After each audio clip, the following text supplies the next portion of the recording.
دي اكيد علامه ايه وبتاعتها. بس بعد اذنك يا الحق، انا مستقبلي وشغلي كل حاجه متوقفه للغد. يا عم اهدى كده بس، بالراحه على نفسك. في ايه؟ اهدى كده، كل حاجه تتحل. الوقت اللي ضاع بسبب سواق جبان. ايه؟ جبان؟ جبان. لو كنت سواق بجد ما كنتش ايه؟ مش هتركب ده يا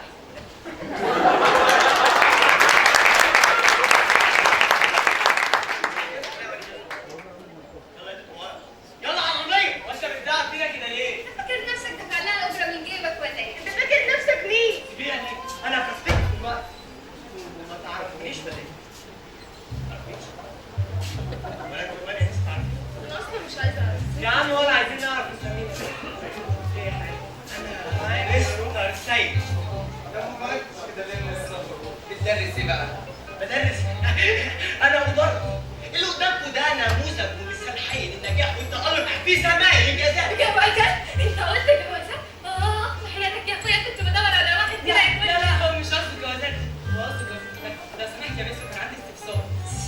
هو قصده جوازات، الجوازات بتاعك. بس يا ابني انت وهو جوازات ايه وملحوظات ايه بتتكلموا عليها دي؟ قول لهم يد، قول لهم. ده قصده اجازات. نعم. اجازات؟ الله يكرمك يا مستر، لو ينفع طلب بس. كنا عايزين اجازه متعه البنات. يا سيدي اللي جنبك يخليك. بس المدام ما بتخلفش بقى 10 سنين. الوضع ايه اللي انت عايزه؟ وضعها هو اللي مش عاجبني. ساعات لما كنت تشوف اميره دي زمان كانت اميره فعلا. جوازات ايه واجازات ايه اللي انتوا بتتكلموا عنها؟ يا اخي من افرد الاختلاط بحفظا بالمغيبين. حفظا؟ يعني ايه؟ لا انا بتكلم عنها اسمها الجزاء. اللي قدامكم ده يتهدى وبكل غرور. ما توطي صوتك يلا. اصغر صوره الاسهم ل 99% من كل الشركات. 99%؟ بالظبط كده. زي ما ذلك الغلبان اللي سمعت. عندك 99% من كل الشركات ليها. بالظبط كده. طب ومالك يا اخويا نافخ نفسك علينا كده ليه؟ امال فين ال 1%؟ لا ما تجيبيش سيره ال 1%. ليه؟ بيزعل. ما تجيبش سيره ال 1%. خلاص بقى يا جماعه، ده شكله كده موضوع حساس. ده موضوع حساس.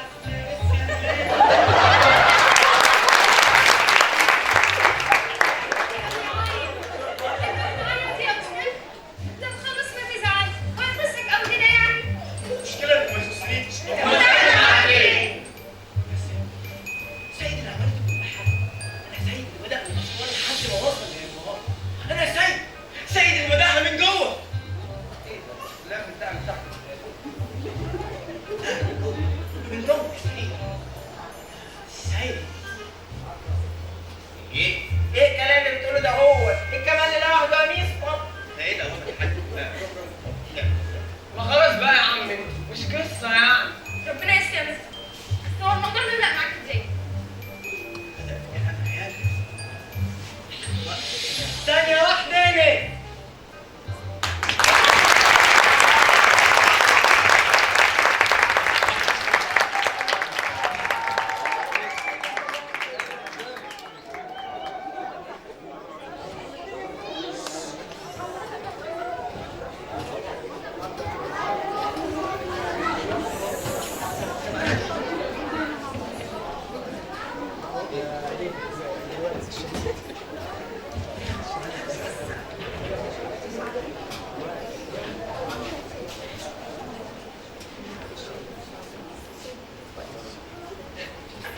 مستر سيد عاشق الكمال والمغرم بالإنجاز. طول حياته ما يعرفش غير العلامة الكاملة 100%. بيكره أي حاجة أقل من كده. ده حتى بطل يستعمل بتول لأنه 99.9. مستر سيد بيسعى دايما إنه يكون ليه مارك. لا مش مارك ده، أنا قصدي مارك علامة تأثير في كل تفصيلة حواليه. مش هتركب الشريحة. يا جماعه ثانيه واحده، انتوا هتركبوا الشريحه يعني هتركبوا الشريحه؟ لا، هنركب الشريحة. يا استاذ اهدى يا استاذ لو سمحت، دي تعليمات مستر سيد، هو عاوز يعرف كل تحركات. مساء الخير. صباح النور يا مستر سيد، النهارده عندنا اجتماع مع الفوج التايلاندي. ابعتي لي ايوه مدحت. بكره بعد بكره عندنا اجتماع مع الفوج الفنلندي، ابعتي لي مدحت. وبعد بكره مدحت. وانت فين؟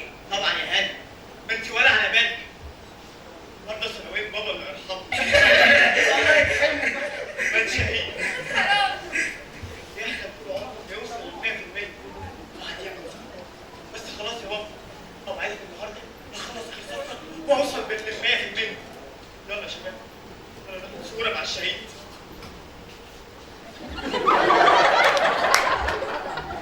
شايفه يا هانم كل الموظفين زعلانين ومقهورين ازاي وانت ولا على بالك؟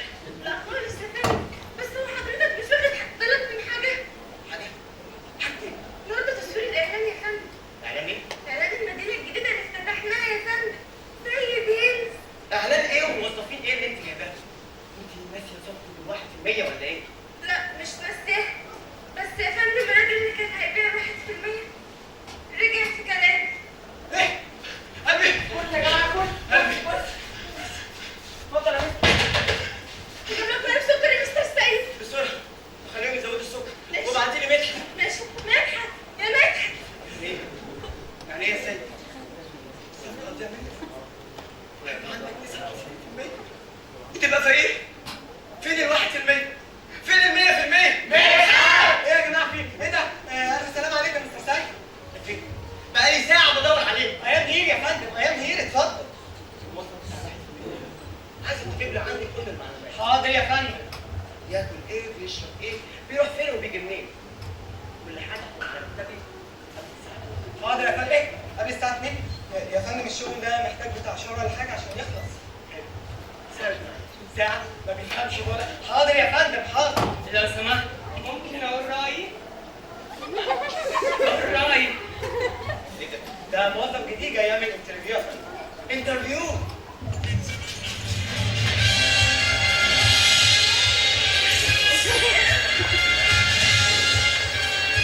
مثلا ايه؟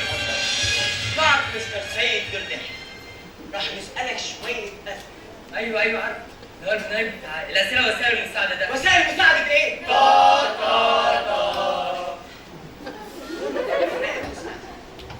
راح تعتمد على نفسك. السؤال الأول، ماذا نستخدم في نظافة البيت؟ ديتول، فينيك، صابون ثالث، ولا الفنان الشارح؟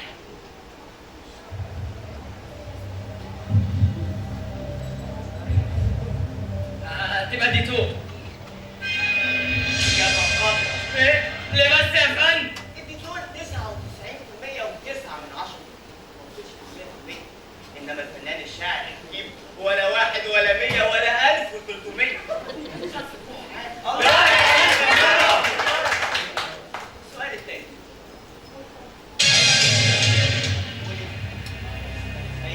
كامل كمان اللي هو أنا فرنسا، اسبانيا، المانيا، بيتهم.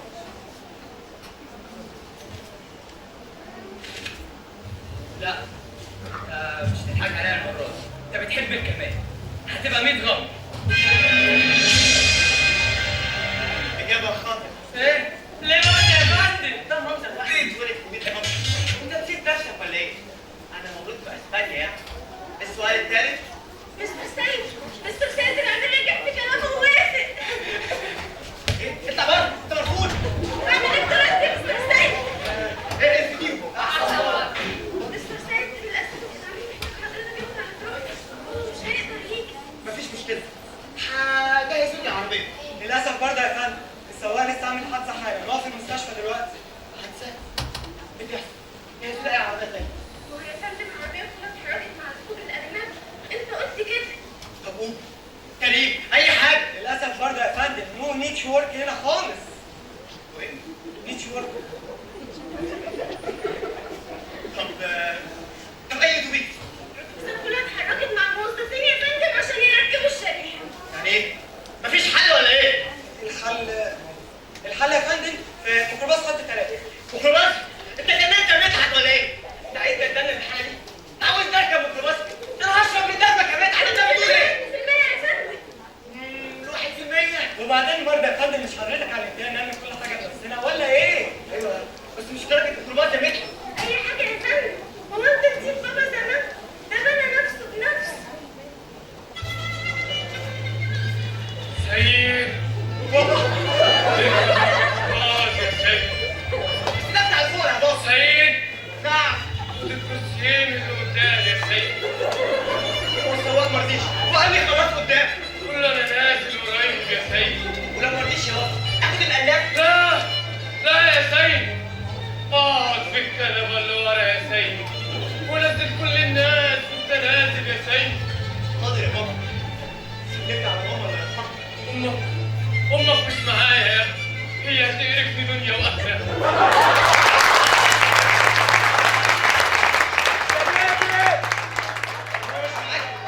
يعني ايه؟ ماما انا فاكر ماما.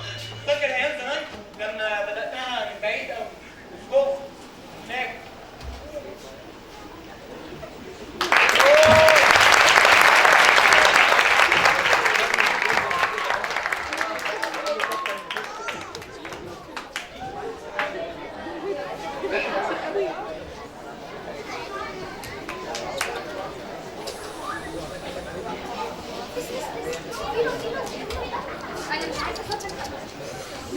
بس انت نايم عليك ليه؟ ايه عم صاحي من بدري الله. ياه انما قصه عبره صحيح. مش عبره، ايه القرف اللي انت بتحكوا لنا ده يا عم؟ يعني انت عامل كل ده قدر 1%. ايه؟ وتاني هو ربنا بعت لنا شبوره عطلتنا كلنا. طب انت بس كده يا اخويا، ما تقوم يلا استنينا كده واتحرك. اقول ان المشوار ده مش شويه خوفين عشان كده عمركم ما تتحركوا من مكانكم. بقول لك ايه؟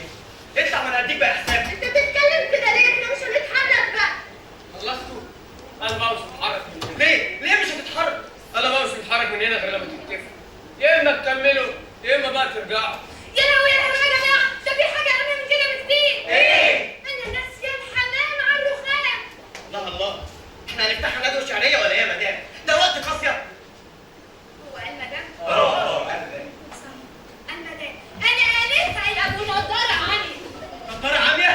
اه يجي بالي يا جهل. وتربيه حوالي سيبني عليها. بعدين يا مس ولا يا مس فريد، انا احساسي ما بيغفلنيش ابدا. او حسن او احساسي ده احن عليا من اسوء ناس كتير قوي في حياتي.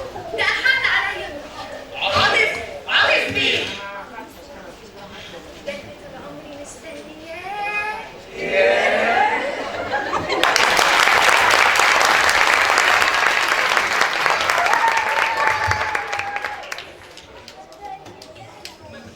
مشاعر الرياضة والأحاسيس السنس البشري للأحداث اللي حواليها، فتاة أحلام الشباب وفي نفس الوقت محطمة أحلامهم.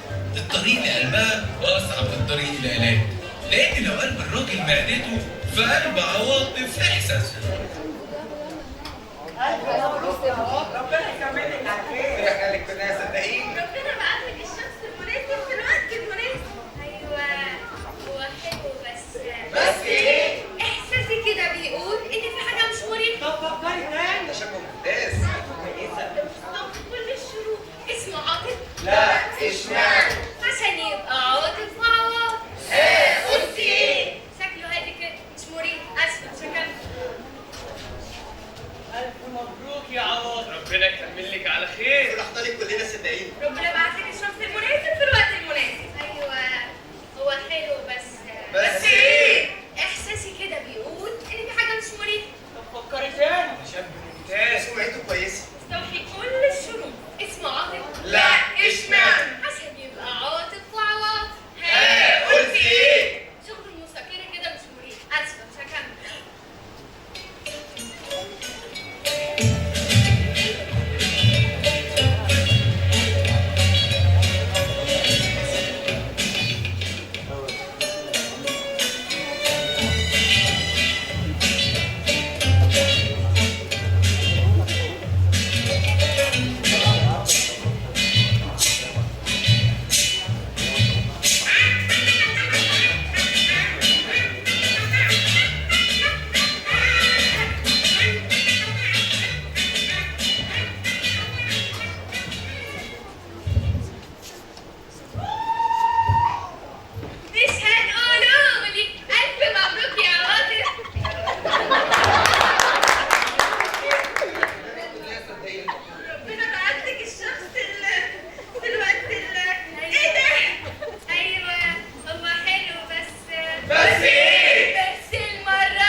وكامل، انا كل اللي انت عايزاه. ايه ده؟ ايه ده مستر سيد؟ انت تعرفني؟ اصلا اكيد تعرفني. طبعا يا بيه طبعا. امال ايه؟ محسوبك سيد برضه بس بحاجات تانية. انت لا انت عامل ايه هنا؟ اللي جابك هنا يا في ايه يا اسطى؟ ما تزوقش بس. اللي جابك هنا؟ يا اسطى بسترزق يا اسطى. استرزق شوف لي حد تاني يسترزق فيها. ايه؟ هنسيبنا من المصيبه دي ونقعد نشوف هناكل ونشرب ايه؟ طب احلى وجبه في الدنيا لاهل مستر سيد. مش عاوز حاجه. عاوزين نقرر هنعمل ايه في المصيبه دي. قلنا الموضوع ده بالاحساس. برضه هتقولي الاحساس. خلاص يا جماعه هو بيتكلم صح، قاعدين هنا مش هتفيد. ايه؟ مش هتفيد؟ مش هتفيد ليه بس يا استاذ؟ ده عندكم هنا اكبر افاد. قولي لي ليه؟ ليه؟ قولي لي ليه؟ تعالي كده يا استاذه. شايفه الشبوره اللي هناك دي؟ شايفين منها حاجه؟ لو تعالي الناحيه الثانيه كده. شايفه الشبوره اللي هناك دي؟ شايفين منها حاجه؟ يبقى تقعدوا يا بيه. اقعدوا لحد ما نعرف. طيب بس احنا مش عارفين الشبوره دي هتقعد لحد امتى؟ يا بيه بتقعد يا بيه، ده خسران الحاجات. فخلاص بقى يا اخوان، ما تيجي نتفق بقى كده على حاجه عشان يوم ما الدنيا تفصل تبقوا عارفين طريقنا ماشي ازاي. بس احنا كل ما بنيجي نتفق بنختلف. مش انا مع انكم اتفقتوا يا استاذ. مش انا مع انكم اتفقتوا يا بيه. ده حتى في الاتفاق ضيع بطلات. ثانية واحدة يا جماعة. الراجل ده بيتكلم صح. بس هي برضه بتتكلم صح. هو مديك. طب انا خلينا نتفق. ايه لا؟ يا جدعان بقى قلنا من غير خناق. بس لقد وجدتها. ايه؟ قلت بقى دي منك ليه؟ بقى اللي عايز يكمل الطريق يقف هنا، واللي عايز يرجع يقف هنا. زي المسلسل اللي هو بتاع يرجع؟ ما رجعش؟ ماشي. I miss you too. معلش يا بقى عطلك بس، يا تقف هنا يا تقف هنا. انا ما تستنيش منه حاجه، مش هديك قرار. انت يا استاذ اختار لك بقى امي ناحيه عشان قرار ده ولا يفرق معانا. اذا كنا هنكمل يا اما بقى نرجع. يلا يا استاذ. بقول لك ايه تعالى. انت كنت مسافر معانا ليه؟ انتوا عايزين تعرفوا بنسافر معاكم ليه؟ مش عارف يا يعني ايه؟ يعني ايه مش عارف؟ يعني مش عارف. هم عارفين على فكرة. هم مين اللي عارفين؟ هم دول. اي حاجة عارفين.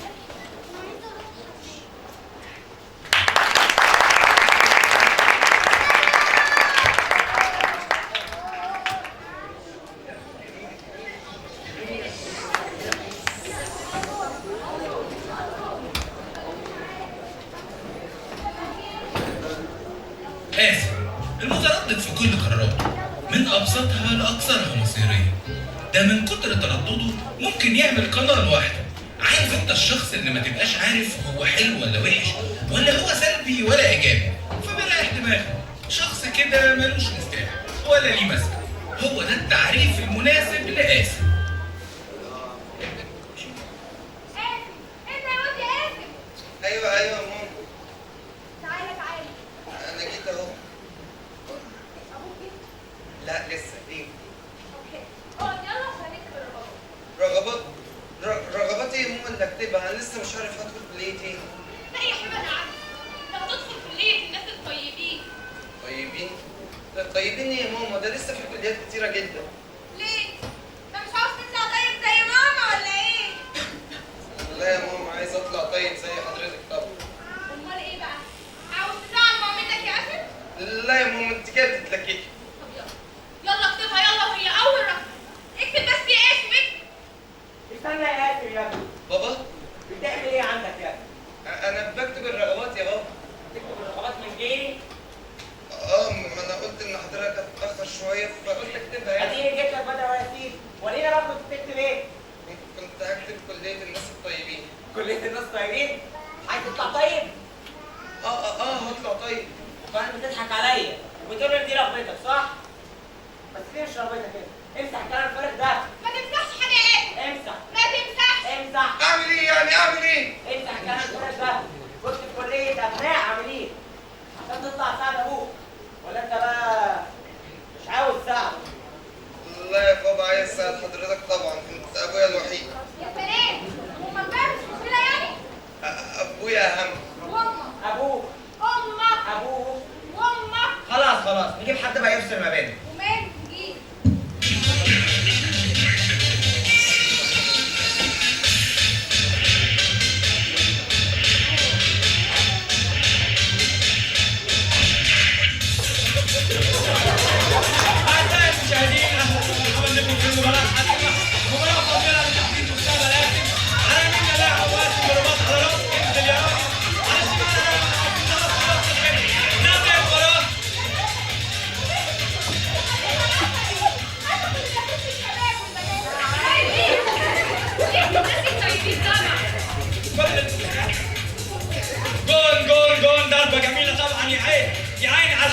بجد ولا صايف ولا طايف؟ يا ترى ابو قاسم في الكامباك ولا ايه؟ محال 3 ميكروباصات 4 عماير ومعه بالسلام رايح بيه على محال. طبعا يا بلال عاملين يا ولد ما لحقتش تفرح ام قاسم، نتيجتنا ولا سيما 1-1. هنشوف المباراه هتحدد لنا ايه.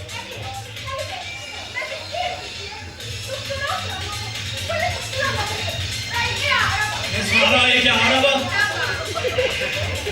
وبكل الاستاذ ابو قاسم اخر الناس. انا اعزائي المشاهدين تنتهي المباراه، مباراه تحديد مستقبل قاسم زي ما انتم شايفين. ايه ده؟ فينها؟ قاسم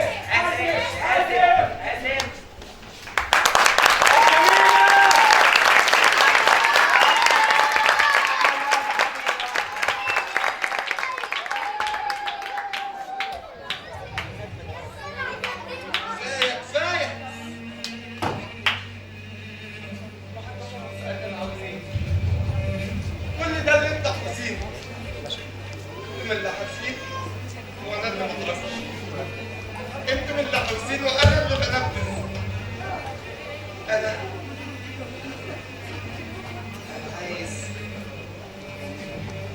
عايز من نفسي اكون انسان يكون لي حريه في قراراته والراي يتعمل له احترام. انا بسبب مش عارف انا يوم ما بعوز حاجه بلاقي بس ما اقدرش عليها، ولما اقدر عليها ما اعرفش طريقها منين. لما اعرف طريقها ببقى خلاص مش عاوز.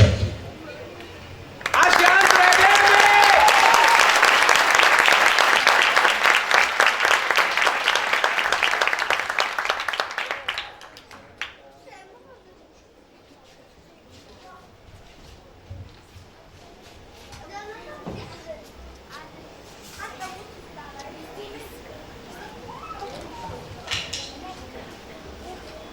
تصدق ان دي اكتر قصه اثرت فيا؟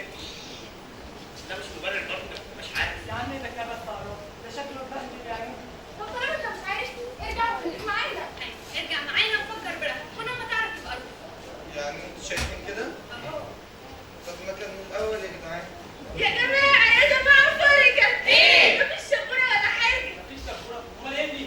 يا جماعة اسمعوني بس، أنا لسه مكلمة حتى قريبي مبسوط بكلامه تماما، وقال لي ده شوية ديكور، دخان يعني، أول ما هنعدي مش هيبقى في أي حاجة خالص. يا سلام الشبوره طلعت ديكور. الف مبروك. إيه بقى يبقى هو مفيش غيره اللي هيعمل الحركه دي. هو مين؟ الراجل بتاع الكلب. هو بتاع الشرطه مصلحته ايه؟ أيوه صح، راجل الكلب مصلحته إنه يعمل كده، طب مصلحته يبقى العدل عشان هو يكسب. الراجل ده مش فارق معاه فلوس، هو عاوزكم كده مظبطين بتلعب البيت عشان لما تحتاجوا له تقولوا له. نعم. يعني هو عامل كل ده عشان نروح نتكلم معاه. طب يلا بينا نروح نسأله عشان نريحه ويريحه. هو هتعمل كده ليه بس؟ اصل الراجل ده بابا زي الشبوره اللي هم لعبتكم فيه.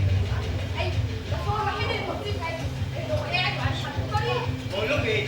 كفايه كلام فاضي ويلا نتحرك.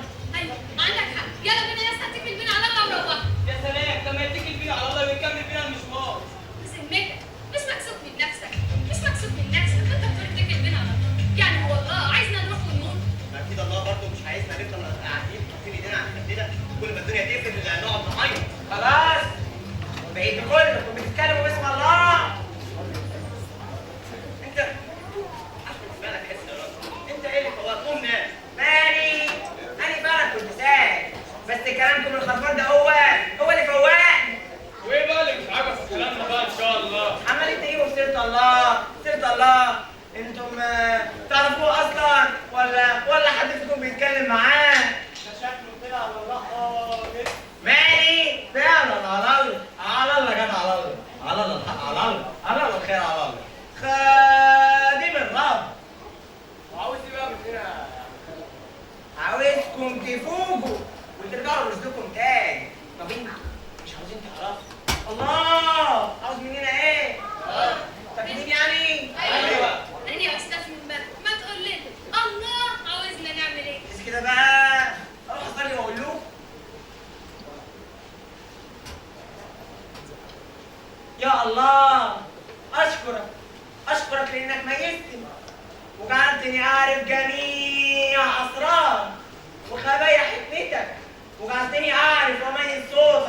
شيء اطلب منك يا الهي الحبيب الا تنزع عني هذه الميزه والا تساويني بسائر هؤلاء العميل.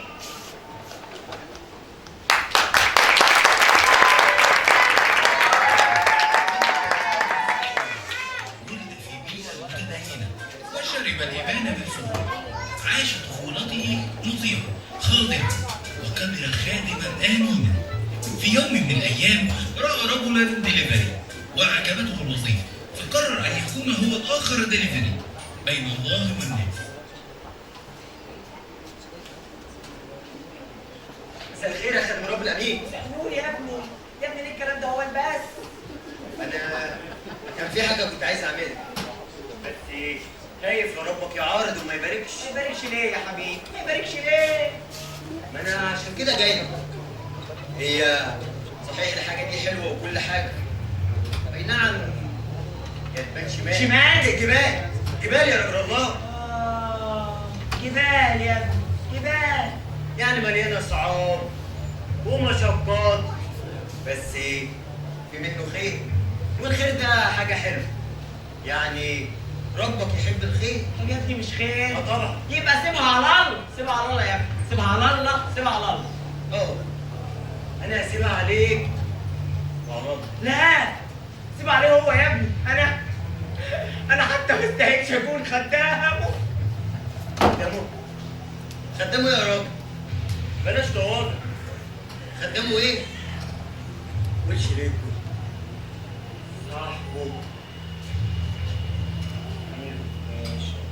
شريكه؟ طبعا. هو مين غيرك هنا بيعرف؟ صحيح. مين؟ ولا انا حاجه؟ يا ريته كان ميزني زيك. صحيح ايوه ميزني صحيح. يا بختك، كل صلواتك مسموعه وكل طلباتك. لا لا يا ابني دي مش طلبات انا، لا دي طلبات الاخوه اللي بيجولي. ما انا عارف يا رجل الله، بس انت لازم تطلب لنفسك شويه برضه. عندك حق برضه يا استاذ، عندك حق. اقول لك على حاجه؟ قول. فيك من يكتب السر؟ ايوه. عارف انا في مكان الله كنت خليلك انت المسؤول وريحت انا شويه. لا يا ابني بس دي مسؤوليه كبيره برضه. مسؤوليه كبيره؟ لا يا راجل ما تقولش كده. هو من غيرك اقدر اعتمد على اسرار الكون وخبايا الحكمه. من غيرك يقدر ياخد بنفسه. بس معقوله هتسوي نفسك بشويه العبيد دول؟ عندك حق برضه يا استاذ، عندك حق. سيبها على الله، سيبها على الله يا استاذ، على الله يا اخويا. صحيح سيبها على الله، سيبها على الله طبعا يا ابني، سيبها على الله.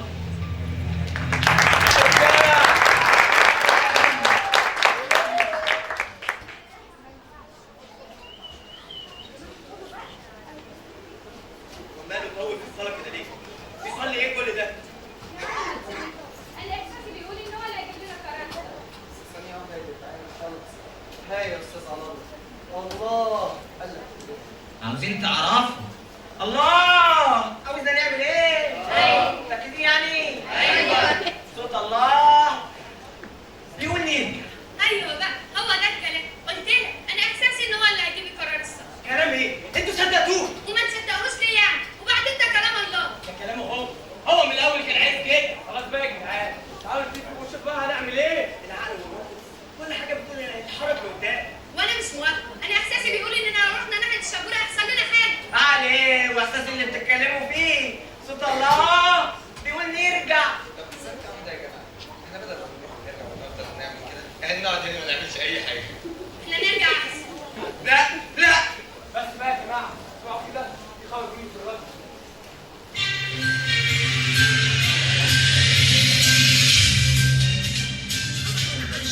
تحذر وزارة الداخلية الركاب المتوقفين عند الشبورة بأنه قد توجهت مجموعة من المجرمين إلى مكان التوقف، ولذلك على الركاب اتخاذ الحذر اللازم والتحرك في أسرع وقت تفاديا الخسائر البشرية والمادية، فيما تحاول تواصل الوزارة السيطرة على الوضع.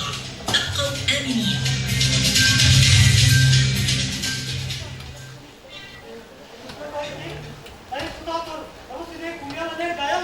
يلا يا جماعه نرجع، ارجوكم احنا هيبقى في خطر.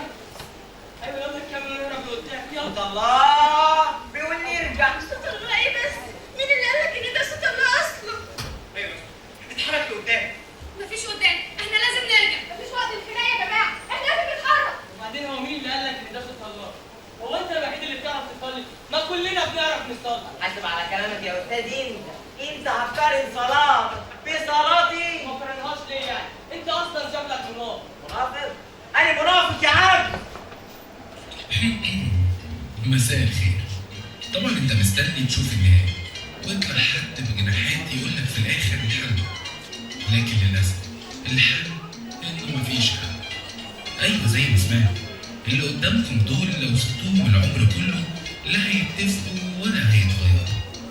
احلى حاجه في الموضوع اننا كنا فاكرين ان الاربعه دول 4 شخصيات مختلفين، لكن في الحقيقه هم زي بعض. اصل ال1% طلع هو عاطف، طلع هو كلام الناس، طلع هو اللي بيصليه بغلط. وطبعا احنا عارفين هو مين، ومع ذلك احنا حاسين ان كان ممكن يكون في حل. ايه رايكم نكمل؟ تعالوا نرجع لورا شويه.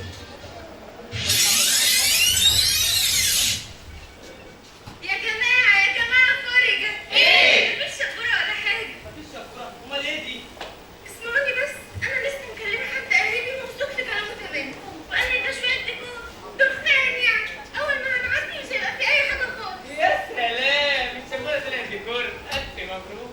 امال ايه بقى الدخان ده؟ هو قال لي ده ديكور والدخان. يبقى هو مفيش غيره اللي هيعمل الحركه دي. هو مين؟ طب هو مصلحته من الكلام ده؟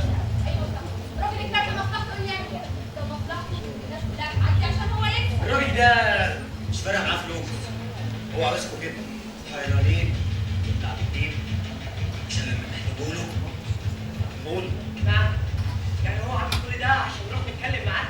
طب يلا بينا، يلا نروح نسأله عشان يقول يا هو هتعمل كده. اه هنيع، ما نجرب نروح نساله. لا.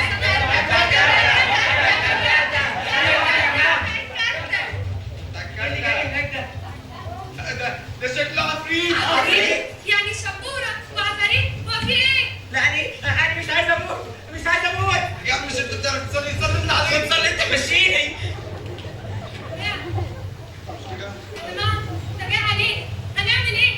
نعمل ايه يا جدعان؟ هنعمل ايه؟ سلام. سلام. هو حضرتك عاوز الموقف كله ولا حضرتك عاوز ايه؟ طلع بيضحك يا جدعان. دمي خفيف جدا يا عواطف. الله يخليك، هو حضرتك عرفت اسمي منين؟ انا عارفهم كلكم. لا يا عم يعني احنا بنهزر. يلا يا جماعه استنى بس يا اسف. خفيف. هو الاسد مين مين ده؟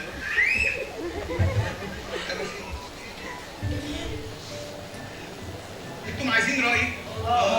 انا رايي تتحركوا او ترجعوا. على فكره انا كنت شايفكم كلكم من زمان في الكاميرات. ما جيتش من بدري ليه؟ لانكم ما طلبتوش. انت السبب في كل ده. انا ما بعملش حاجه. امال مين؟ فكر تاني يا حارس، انت عارفني كويس. دي مش اول مره توصل فيها ناس وللطريق ده. ما تلفش وتقول يا راجل ايه؟ قول لنا مين اللي عامل الشبورة دي؟ شكلك غريب يا راجل ليه؟ ده الراجل كانوا شايفينه ايه ده؟ هو راح فين؟ مش راح يسترزق من السجن. لسه ما طلبتنيش. برضه ما بتردش عليا. مين اللي عامل الشبورة دي؟ للاسف مش انا. طب ما حد يشيلها ونخلص. مش هينفع مش هينفع ليه؟ لانها جزء من الطريق. ما ينفعش يكون في طريق ما فيهوش شر. طب لو مش هتتشال لا نعمل ايه طيب؟ مش مهم دلوقتي. مين معاك في الطريق؟ انت عاوز ايه مننا يا راجل ليه؟ عايز اجي معاك ايه؟ تيجي معانا فين؟ لاي مكان انتوا هتروحوه. العقل والمنطق كل حاجه في نكمل قدام. والعقل والمنطق بيقول انك تعدي وتخاطر عشان ال1%. وانت معاك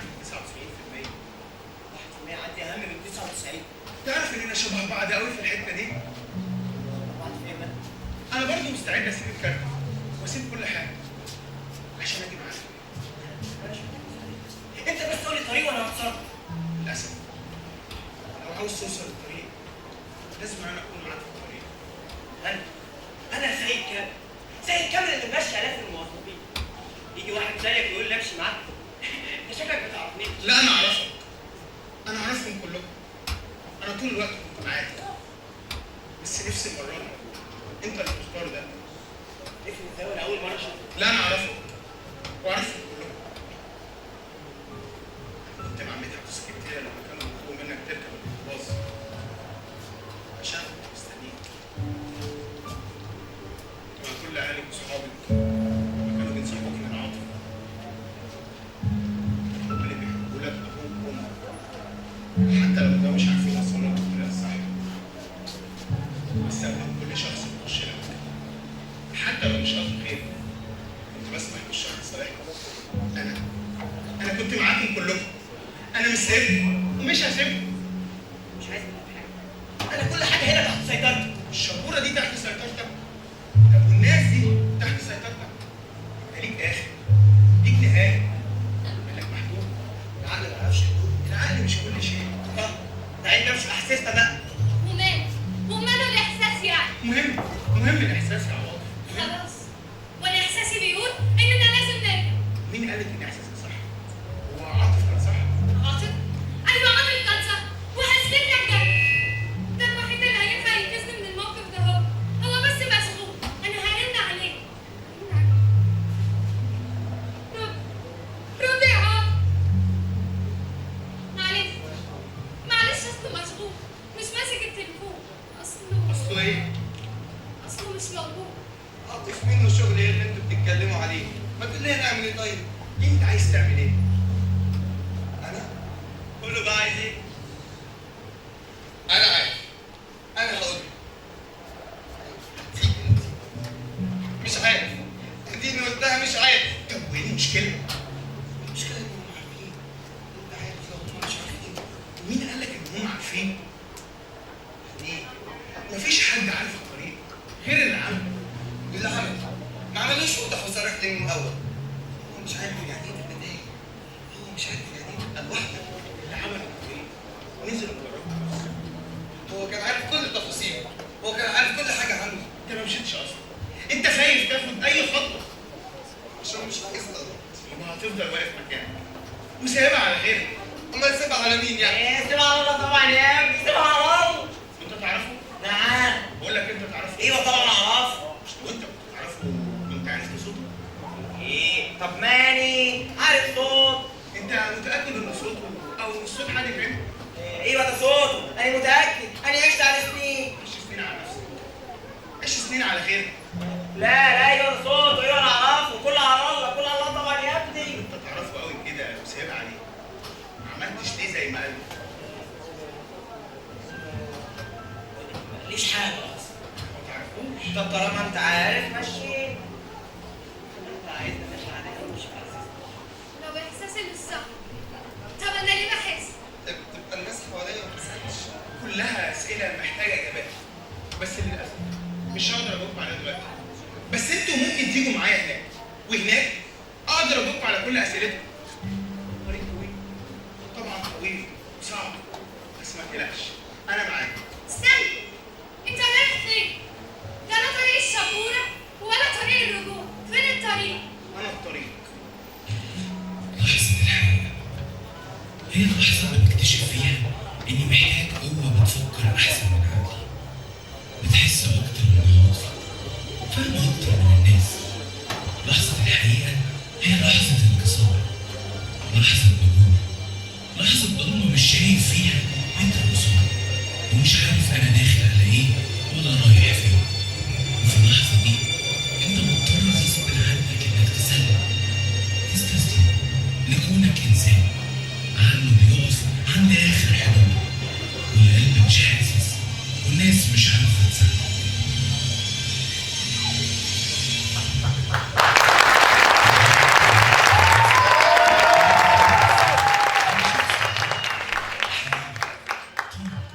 مش هيلغي عقلك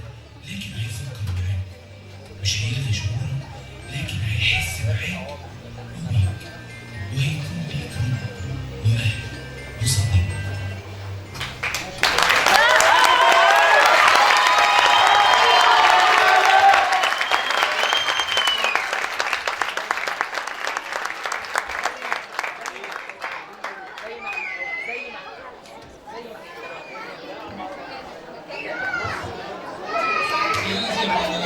ودي الامتياز التاني مش كده برضه؟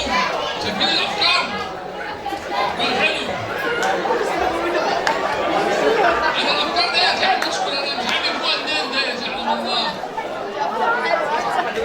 بيصلوا ويصوموا يا ولاد؟ بيصلوا ويصوموا. بيصلوا الطيبين.